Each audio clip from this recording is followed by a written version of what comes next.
வணக்கம் டாக்டர். வணக்கம். கொஞ்சம் இந்த விழுவதற்கு முன் கால்கள் முடிவு செய்தால் எழுவதற்கு முன் மனதை தயார் செய்யும் மாதிரி ஒரு பயங்கரமான போராட்டத்துக்கு அப்புறம் நீங்கள் உடல் அளவில் பாதிக்கப்பட்டு ஆனால் மனதளவில் தைரியமாக இருந்ததுனால நீங்கள் சிங்கம் மாதிரி உட்காந்துருக்கீங்க. என்ன உங்களுக்கு இதை பற்றி என்ன சொல்கிறீங்க?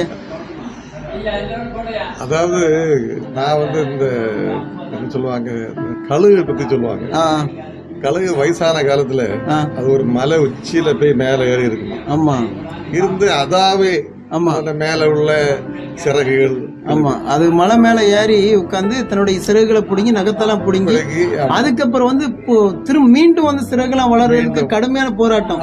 அதுக்கு பேர் தான் ராஜாளி அப்படின்னு சொல்றாங்க. நீங்க ராஜாளி மாதிரி உட்கார்ந்துருக்கீங்கன்னு சொல்றீங்க. வாழ்த்துக்கள். இந்த தன்னம்பிக்கை தான் டாக்டர் நிறைய பேருக்கு தேவைப்படுது. உங்களுடைய தன்னம்பிக்கை உங்களை ஏன்னா உங்களுக்கு நிறைய கடமைகள் இருக்கு. மேலும் மேலும் உங்களுடைய பணிகள் கண்டிப்பா இந்த சமூகம் தேவைப்படுது. உங்களுடைய வாழ்த்து.